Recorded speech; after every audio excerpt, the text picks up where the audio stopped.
Hi everyone, hope everyone's doing well. So nice to be talking to all of you again. And this week I am extremely excited because we have one of my favorite people who are going to be joining us. I'm going to get her on and then I'm going to do an introduction.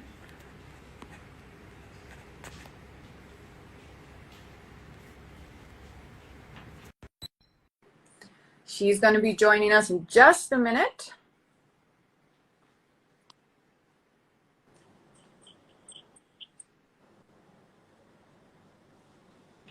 Hi Shaheen, how are you? Hi Kat, how are you? That worked well. I'm so proud of myself. Every time we've been doing this, it's been taking so long to get someone on. So now I'm learning. So everyone, I'm going to do a quick introduction of Shaheen.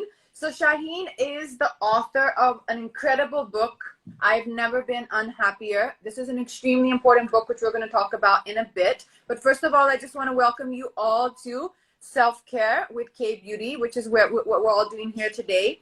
And we're going to be talking to Shaheen a bit about her book club, which she's also just started, called the Shiny Happy Book Club, which I absolutely love the name of. And it's so cute. I went on the page a few days back and I was looking at the whole page. So Shaheen, welcome and thanks for being with us today. Thanks for coming and joining us. And we would just love to know a little bit about the book club and if you could just tell us a little bit about that.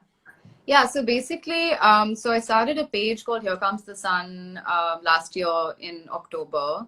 And Shiny Happy Book Club is sort of a collaboration between Here Comes the Sun and another page called Books on Toast. And it's basically, the reason that we did it was because we realized collectively, at least for me, reading has had such a massive impact on my mental health. It's played such a huge part in my journey. It's one of the things, it's my massive coping mechanism. I started reading Harry Potter when I was 11 and it became like a massive way that I dealt with all the stuff that was going on with me. And so we realized what a difference it actually makes to your mental health. And so we decided to start a book club that basically, it just marries the idea of reading and mental health. So the idea is that we get a curator on board every month who recommends like a non-fiction book and one fiction book, anything that basically helps you with your mental health. So this month we have Rohan Joshi, who is our curator, and he's recommended some great books. Yeah, he's amazing. He's too much fun. Yeah. I'd be really interested to know if we just if we can kind of explain to everyone about how you feel in your experience with how books have kind of helped you and what you feel about books kind of in this time. I think I know I've kind of heard you discuss it before, and I think a lot of us feel the same way, that this lockdown is a little bit like a pause. It's a pause from the regular rhythm, whatever that rhythm is, for different rhythms for different people. And instead of looking at it as something bad or something, has happened, we can see it as an opportunity and also take that as a way that will allow us to focus on things that we don't normally focus on or that we don't get time to focus on. I know that you've also spoken a lot, as you just said, about how reading has helped you a lot at different points in your life and different times in your life. Before we get to that, though, I would love if you could just share a little bit with us and with everyone who's joining us today about your book, Never Been Unhappier. I know when I first read this book, it was a while back now, but when I first read the first few chapters, it really kind of hit me. In fact, I kind of had to take breaks and kind of, process it, because there's some really, really important things that you said in the book. And I think right now, more than it's always relevant, but especially right now, I think there's some really relevant things that you address in the book. Yeah, so I mean, we've talked about this. I think now more than ever, even people who've never experienced anxiety or depression are probably going through it for the first time, because we're in a very weird and unprecedented situation. Nothing like this has ever happened before. So it's only natural that people are going to be going through that, phase of uncertainty. For me, my book is basically about my entire journey with depression. I started experiencing depression when I was 12. Which has now been pretty much my entire adult life that, I've sort of dealt with depression. And my book just basically goes through what my experience and my understanding of living with depression for that long is. So I try to talk about as much personal experience as I can. I've got my diary scans in there because for me, that's it's an easy way to sort of show rather than actually just tell. It's for me, showing you actually bits and pieces of when I was going through an episode, what I was thinking and how I was feeling. At that time. At that time. And I think the crux of my book is basically, acceptance. It's one of the reasons that I've been able to sort of deal with what I have going on is the fact that I've accepted it. I've learned that it's a part of my life. I don't know if it's going to go away completely. So far, it hasn't in my life. And it's something that I manage on an ongoing basis. And the fact that I've accepted that gives me a much better outlook on it. Like, I know how to deal with it better now because I've actually accepted it as a part of my life. There's one thing that I've heard you kind of talk about before. I think I read it in maybe one of the articles which you've done, or maybe on one of the blogs which you've done, where you spoke about something that fear of the unknown is really what causes the worry and anxiety, because we're worried about something that we don't know about. It's not in our control. And there's something that you kind of discussed was a good way of dealing with that worry and the negative thoughts is to kind of ask yourself and question yourself, that is the worry rational or helpful?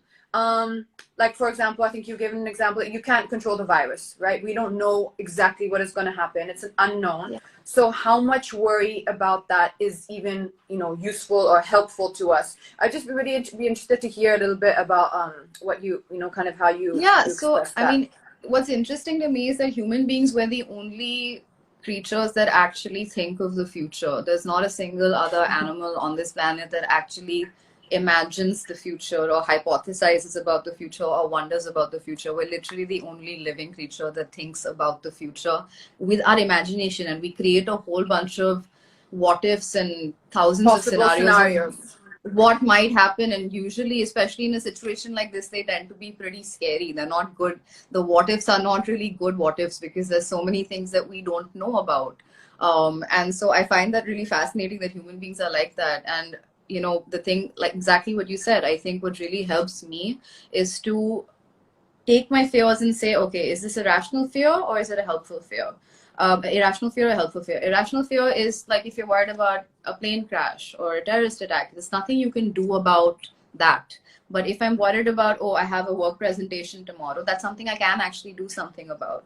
So for me, what helps me is to, if I put them in these two little piles, then I go, okay, this one pile, I can't actually do anything about this one pile. I can't do anything about the virus. I'm not a doctor. I can't fix that. The only thing I can do is focus on the things that I have control over and influence over. So even if that means I'm worried about the impact that the virus is having on people around me and people who are struggling, what way can I help them? It might be a small way. I might not be able to fix the problem and cure world hunger, but I can fix it in whatever small way that I can manage, and that's good enough. So for me, I just focus on the bits of influence that I can exert, and I try to do that. Rather than getting overwhelmed with the bigger picture. I think that's exactly. That's where we can sometimes get lost in, is the possible scenarios that we create in our mind. That almost becomes real for us. And I think that before you know it, it's pulled you into an outcome which probably will never happen. Like I read somewhere on, one of my favorite authors had written that, most of the things we worry about never happen. Most of the bad and negative scenarios that we obsess about in our heads, they never happen. So I think what you said about focusing and kind of dividing it into piles of what we can actually do something about and what we can't, I think that's a really helpful way. I just wanted to jump back to the Shiny Happy Book Club a bit, and I just wanted to ask you about some of the titles that maybe we can just talk a little bit about them, because I know there's a lot of people who like me and my sisters, and it's in our group chat, everyone's discussing, please recommend a book, please recommend a book. I'm like, you guys just got 5 recommendations like a few days back. Yeah, we're done those. So, everyone has nothing else to do but read right now. It's the best time. So I think that would be really interesting to kind of just maybe if you could just, I think because you've read these books, I have not read these books yet. So one of the titles is a title which I've heard a lot about, and which I heard is an amazing book called Jonathan Living Seagull. So just wanted to know a little bit about that book. Yeah, so Jonathan Livingston Seagull was recommended by Sonam. Sonam Kapoor was our curator last month, so she recommended it. It's a book that I've read when I was like 15. So I've read it a really, really long time ago.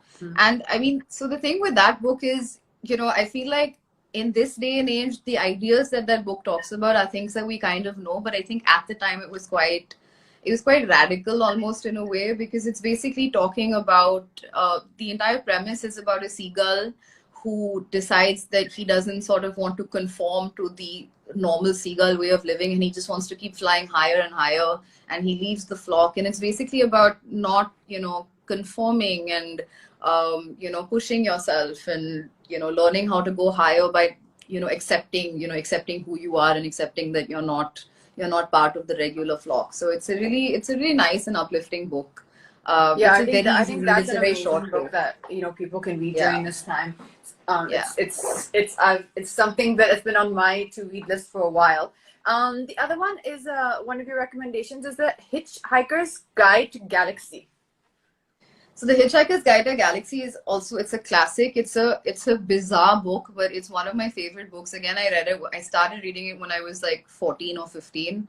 And basically it is a book about the premise of the book. It literally starts with the earth is being demolished to create an interspace highway. That is the Oh. premise of the book.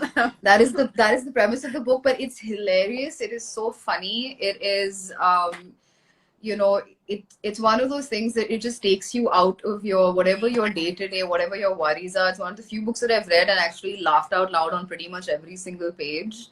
So one of the reasons I recommended that book is just because it's such a feel good book. It just makes you feel happy, and it's bizarre, and that's what I love about it. In some places it makes no sense, but it's just really frivolous and good fun. Amazing. The other one that was kind of an interesting title, which I was wondering what that one was about, was called Reason to Stay Alive.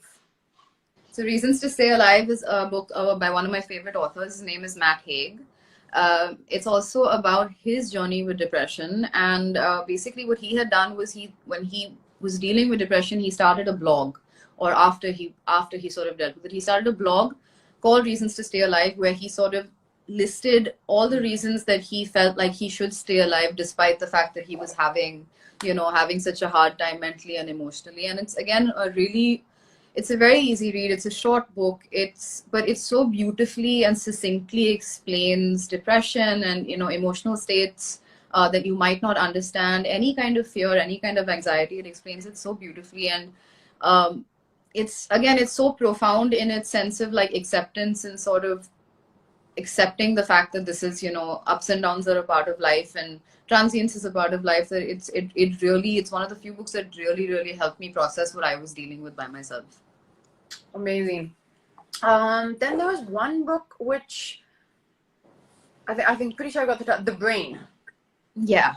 It's So pretty the Brain, self-explanatory, but the Brain, the story of you. That's Rohan's recommendation for this month. It's his Okay. recommendation. One of his recommendations for this month is the nonfiction, and I've just started reading it. And again, it's really, the reason that he's picked it, he said, was because he finds that it's really nice for you to understand what your mind, like how complex your mind is. And once you understand the complexity of your mind, you're more likely to just cut yourself some slack, because you kind of realize the crazy amount of things that your brain is processing, the way that it's dealing with things. And I've just started reading it, and it's really fascinating. It just talks about the idea of consciousness, the idea of you, the way that you process things around you, why we need to be around other people, why human beings crave attachment, so many different things. But it's such a simple thing, and we actually never think about the thing that causes the things that we think about. Yeah, the thing that causes the most trouble. We don't really Yeah, just accept it for exactly. what it is. I agree Yeah. with you there. So that's some really interesting recommendations. So guys, I really recommend that you check out the Shiny Happy Book Club on the on Instagram. I'm also going to be putting a story on it after, so in case you miss it out here, you can just do a swipe up, and that's going to take you to that page, and you can see some of these amazing book recommendations. One thing I wanted to ask you about also, Shaheen, was I know we've spoken in the past a little bit about mindfulness versus meditation. Now, although meditation is amazing, and I know a lot of people for whom it's magical. I know that you had mentioned in the past, like, meditation is not something really which works for you, whereas you practice something which is called more mindfulness. And I was really interested, because I know there are a lot of people who feel that way. So if you could just kind of the way you explained to me a bit about how you practice mindfulness. Yeah. So basically, I mean, I'm one of those people, if you say meditation, it scares me off. My brain is on fast forward all the time. It's got 100 things going on. I so far haven't been able to sort of master the knack of sitting and observing my mind even for a minute. It's not something that I'm able to really do quite easily. And so this is also something I started doing when I noticed that I was in like a worry spiral. If I'm in a spiral of negative thoughts that are not shutting down, you need a way to like stop the thoughts. You need a way to arrest them and just be able to stop them. So what I do is I will just sit by myself and I will close my eyes first, and I will focus on 5 things that I can hear. Then I will focus on 5 things that I can feel, you know. So even if that's my, like right now, that's my foot on the ground. That's the feeling of the cloth on my skin. I can feel the chair. So 5 things that I can feel. And then I will open my eyes and 5 things that I can see. And from 5 all the way down to 1, I will keep counting them down. So from 5 things, it'll go to 4 things, to 3 things, to 2 things, and to 1 thing, until finally what happens is it just arrests, it stops that thought process of me being in a spiral, and it's completely centered me like in the now. So I'm only focusing on the things that I can see, the things that I can hear, and the things that I can feel. So that's like my tiny version of meditation, because I like, it's what I do on planes actually, because I'm a horribly anxious flyer. And I get very, very stressed out when I'm on planes. So on planes, that's the way that's the easiest way for me to calm myself down, is because it slows my breathing down. It makes me feel very zen. So that's my version. I've read this as well. Just very recently, actually, I heard about this on as, because you know, a lot of different pages and a lot of Instagram handles are putting you know, information about different tips and ways you can deal with anxiety during this time. And this was actually one of the main things which I read, that I've been reading in a few places, that if you focus on something, you know, that's in front of you, just an object, or you know, something a few feet maybe in front of you, and you focus all your attention there, and then you gradually expand it to just kind of what's surrounding until you kind of focus on the whole room. It pulls you and your mind into now, and not into the scenarios and the thoughts which are going on in your mind. So I think that's something really really important that you kind of shared with us. The other thing that a lot of people on the comments have been asking about meditation, and whether I do meditation. I actually do meditation, and you know, the way that I was able to kind of get into it slowly was actually using an app. So again, I'm going to be putting a swipe up story on the page later about some of the apps which you can use, which just are very simple and baby steps that can kind of help you just to calm your mind and take you into meditation, if that's something you want to practice. Shaheen, thank you so much for talking to us, and I hope you're doing well and staying safe. And thank you so much, and good luck with the book club. It sounds incredible, and I absolutely love the page. And hopefully we'll see you soon as this lockdown at some point eventually, when this is over, we will hang.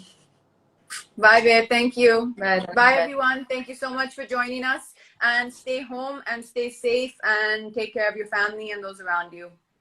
Bye, everyone.